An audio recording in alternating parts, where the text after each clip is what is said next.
Igicamunsi cyiza bakunzi ba RTV show rimwe nizere ko mumezeza kandi muri amahoro anizere ko uyu munsi ukomeje kugenda rero ubabera muhire kandi ukomeje kugenda ubabera mwiza cyane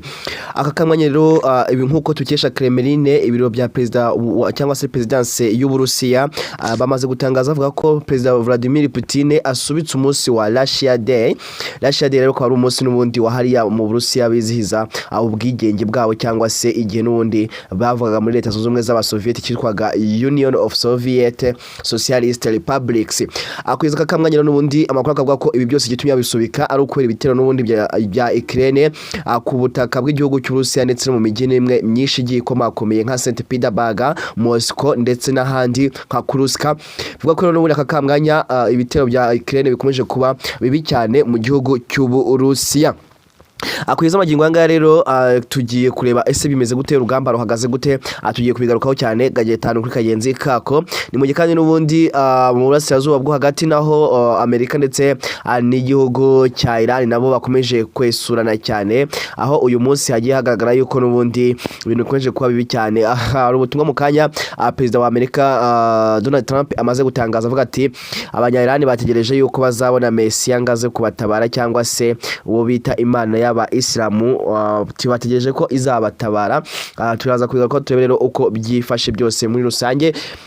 turareba rero ku byabaye biri gutuma igihugu cya Lebanon kirimo gitabaza isi yose muri rusange igihugu cya Lebanon kiyobowe na president Lebanon Joseph Aouna nawe yatangaje ibintu byinshi cyane ku bijyanye n'ibikorwa bya gisirikare cya EDF igisirikare cya Israel cyangwa se kizwi nka Israel Defense Force aho yatangaje avuga ati bashobora kuza gutera igihugu cyose bagagisiga kibaye umusaka. Turaza kandi kugaruka kwibanda no kwibaruwa Vladimir Zelensky yandikiye mugenzi we w'Uburusiya Vladimir Putin ashaka kugira ngo baganireho ibaruwa turegaruka wese yaririmo iki ni biki byari birimo kuba hariya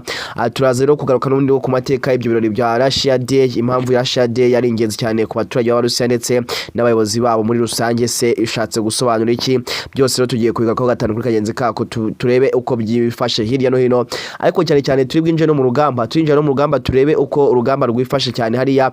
mu burasirazuba bw'igihugu cya Ukraine hakaba mu burengerazuba bw'igihugu cy'Uburusiya ndetse no mu mujyi i Moscow na Kiev hose amakuru akomeje gucicikana avuga yuko n'ubundi ibintu bikomeje kuba bibi cyane. Ndakwakire rero kandi nguhaye ikaze muri aya makuru nguhaye ikaze kandi kuri RTV show rimwe nguhaye ikaze isesuye wowe inshuti muvandimwe aherereye hose ngwino kandi utega amatwi kandi tukomeze tubane ugubwe neza cyane ukomeze kugira imusi mwiza ni Pazoro umuhungu wanyu iyi ni RTV show rimwe wowe utarakora subscribe ukore subscribe byose bikomeze kugenda neza cyane gatanu kuri kagenzi kako. Uyu munsi rero harateganyijwe n'ubundi ibirori bya Russia Day nkuko nemaze kubabwira ko ari umunsi w'Uburusiya ni umunsi mukuru muri gihugu cy'Urusiya kizihiza buri mwaka ku itariki ya 12 ubundi busanzwe z'ukwezi kwa gatandatu. Russia Day rero ari umunsi n'ubundi watangiye kwizihizwa nyuma y'uko n'ubundi ku itariki 12 z'ukwezi kwa gatandatu n'ubundi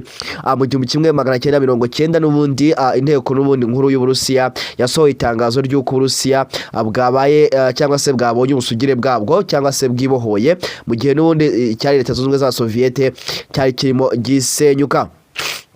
nyuma yo gusenyuka n'umundi kwa Union Soviétique Socialiste and Union Society Soviétique Russia icyo gihe rero n'umundi Republic icyo gihe rero hari muri 1991 nyuma yaho iryo senyuka ribaye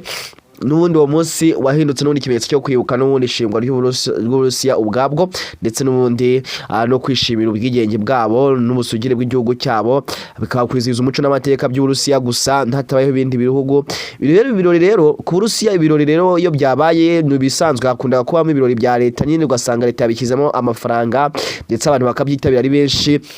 ibitaramo bikaba imihango y'amabendera igakorwa byose ijambo ry'Uburusiya perezida w'Uburusiya rikavugwa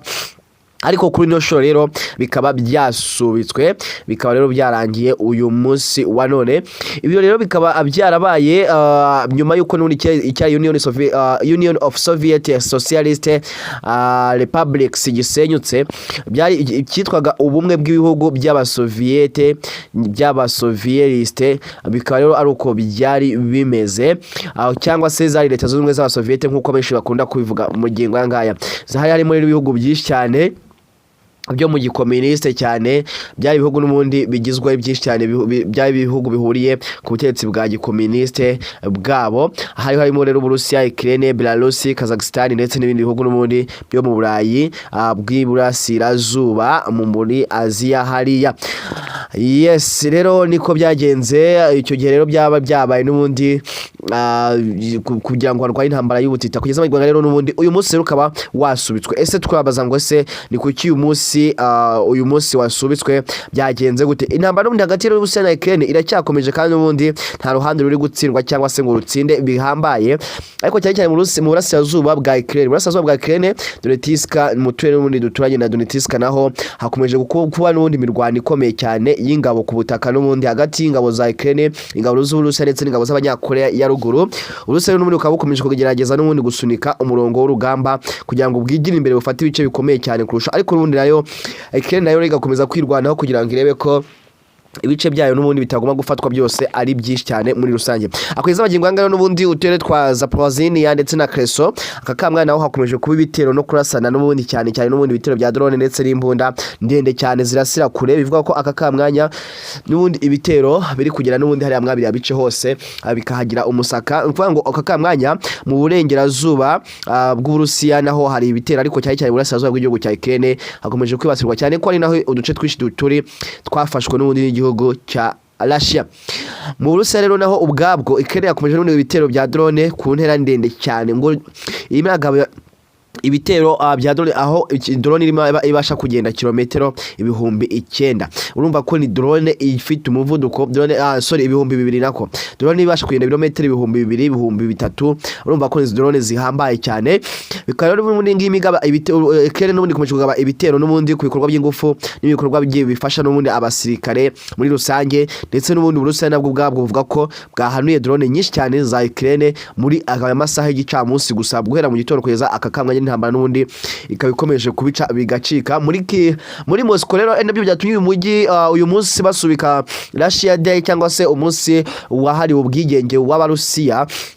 bw'Abarusiya mbega kwishyira ukizana kwa Rusiya. Uyu munsi habayeho rero n'ubundi kusubika bino birori kubera yuko muri Moscow na site ni imijyi igikomakomeye nka St Petersburg ndetse n'indi mijyi ikomeye cyane hano mu Rusiya nayo yibasiwe cyane n'ibitero bya za drone. Bavuga bati rero nitaka tugiye mu birori n'ubundi umunya Ukraine araza kutugaho ibitero aratumara bituma rero ibirori bya Russia Day uyu munsi babisubika mu mujyi n'ubundi ya Ukraine nka Kiev. Naho Uburusiya bukomeje n'ubundi ibitero byo mu kirere cyane hakoreshejwe drone ndetse na za missile ubundi bagatera n'ubundi bashaka gusenya ndetse no kwangiza ibikorwa remezo by'abaturage byinshi cyane ndetse bakica n'abaturage benshi. Kugeza akakamwanya n'ubundi Abanya-Ukraine bakomeje kugenda batakariza ubuzima ari benshi, bimwe bavuga ngaho intare zirwana ibyatsi birahatikirira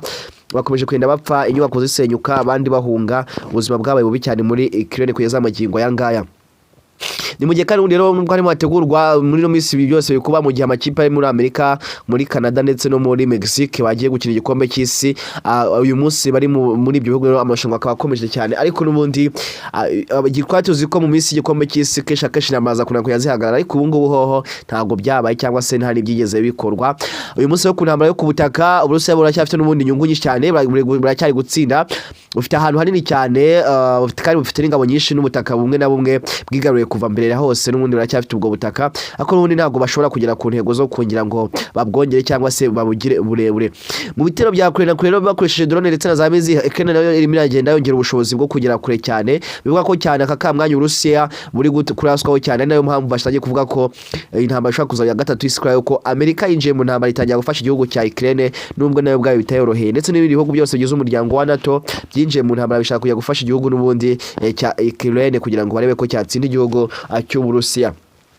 Ndabakunda cyane rero kandi mbifuriza impagarike n'umugingo muze gukomeza mugire ibihe byiza cyane, uyu munsi komeza ubabere muhire kandi Nyagasani abiteho igicamunsi cyiza. Ndabakunda ni Pazo umuhungu wanyu, murare mukomeze kujya rero kamurare kabisa.